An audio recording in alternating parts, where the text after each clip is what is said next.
One of the most important signs you're growing as a person is your ability to change your mind. As you grow older, you have more experience, you've learned a lot more about yourself, and sometimes the things we believe in will fail us no matter how long we've carried them. So we need to come up with new beliefs to carry us forward to improve the life that we have. So in today's video, I'll share the 11 things I've changed my mind about, and I hope that they help you in your journey. So after spending 4 years in the pandemic, I realized that having a good career is no longer something I strive for. Instead, I strive for a lifestyle-first approach to life. And this means that figuring out what's important to you. For me, I realized that spending time with family, friends, and doing things I love, such as writing and reading, are more important to me than having a really good career. Yes, I know I need money to live, and being financially independent is important to me, but I make sure that everything that comes my way, whether that's a new opportunity or something that I'm actively chasing, it needs to satisfy that lifestyle approach first. Since I could afford it, I decided that I no longer want to buy cheap things or experiences. When I buy cheap things, I realized that I'm actually spending more time and also money in the long run, because when that cheap thing breaks, I actually have to spend time to actually return it, replace it, and also it has a mental cost. So even though this wasn't always the case, and now that I'm a little bit older, I want to spend more of my money on quality things and experiences. I also believe that once you have a better standard for yourself, you actually attract better things for yourself naturally. So you attract better friends, better opportunities, and also better relationships in your life.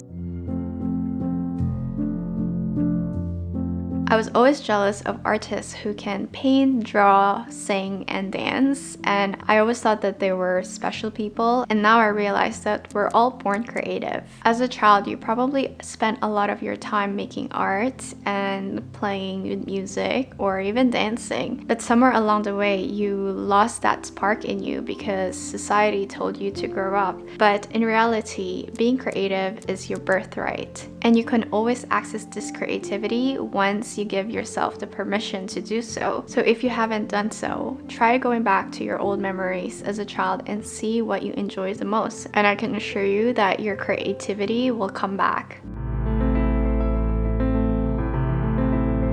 Honestly, I used to think that if you like to watch Netflix, or that if you watch a lot of Netflix, it meant that you were a lazy person or you were unproductive. But in reality, that is not the case, despite what other YouTubers preach about you using Netflix or social media. The truth is, if you're not controlling your consumption, that is what's bad for you. I watch Netflix a lot and I still get my writing done, my YouTube done, and I spend a lot of time with friends and family, and that has nothing to do with Netflix. The difference is that I'm mindful of how much I watch Netflix, and also I use this time to actually improve my skill when it comes to storytelling and cinematography. And even though you don't do this, I like to do it for myself. But even if you don't and you actually use Netflix to take a break, get out of the reality, it's not a bad thing. So don't ever feel bad for watching Netflix or for loving to watch Netflix, because I definitely love it.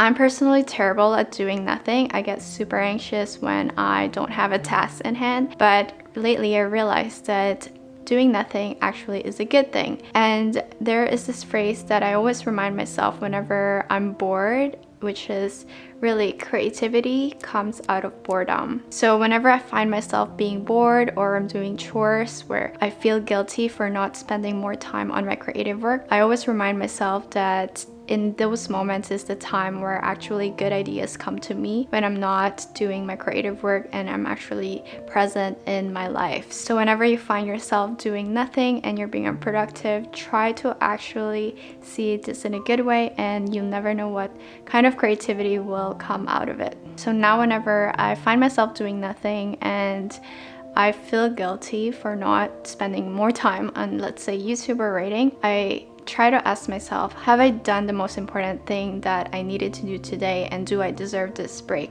When you ask yourself that, most often than not, you'll find that the answer is that you have done enough.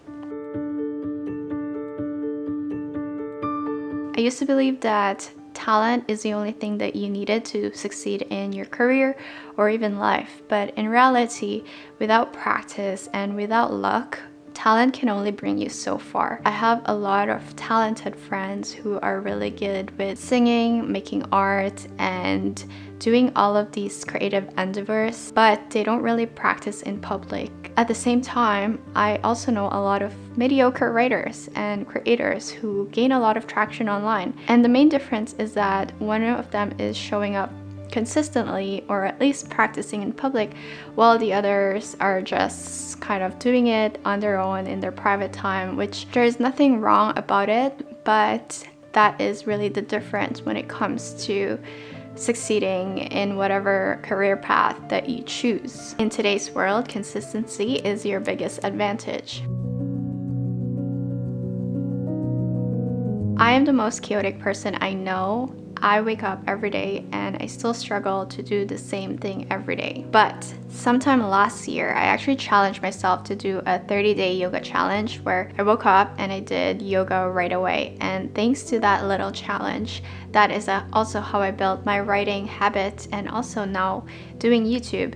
So even though I'm very chaotic and I don't love having routine, it is something that I really believe in, that you need to have routine in your life. Like James Clear, the author of the famous book Atomic Habits, your habits shape your identity and your identity shapes your habits. So it is something that you really need to have if you really want to up-level your life.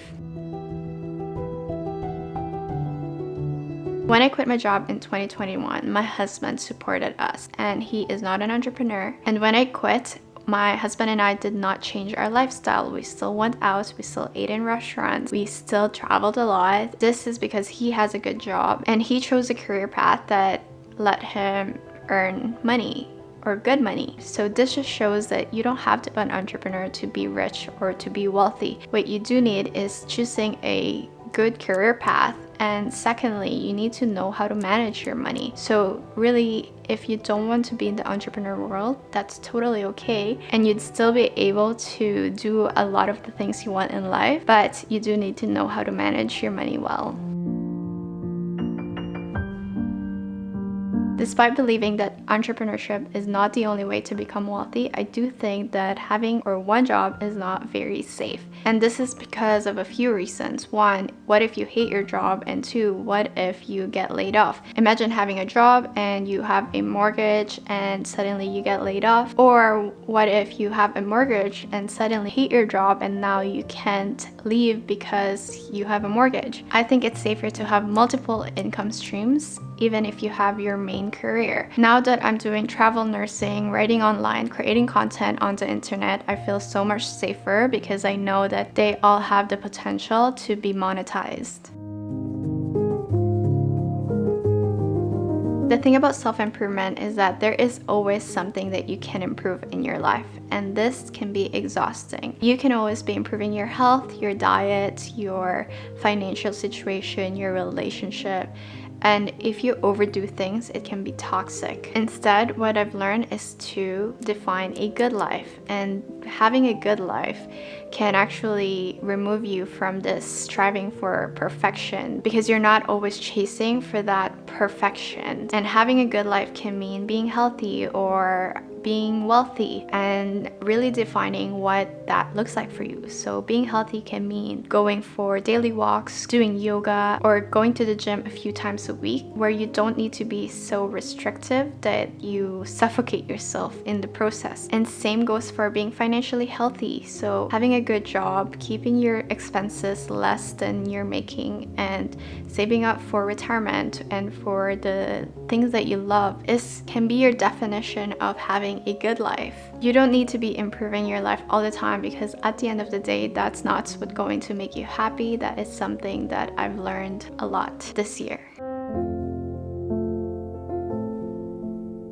When I was a kid, I used to babysit a lot, my cousins and my brother. So I actually sacrificed a lot of my childhood or experiences that I'd wanted. And I really thought because of that, I would not want children ever. But now that I'm older and that I have created this life that I truly love, I feel that I have so much love to give to another human being that it's such a shame if I'm not able to do that for someone else. So even though I know that parenthood is going to come with a lot of sacrifices, it's something that I actually wouldn't mind to experience later in my life. And I think it's very important that the things that you used to believe in about yourself doesn't necessarily need to come with you now or moving forward. And I also think that a little bit of planning can go a long way if you are making these type of big decisions in your life, whether that is quitting your job, having kids, or buying a house, and all these life-altering decisions per se. Talking about all of this makes me sound so old, but honestly, it's something that I feel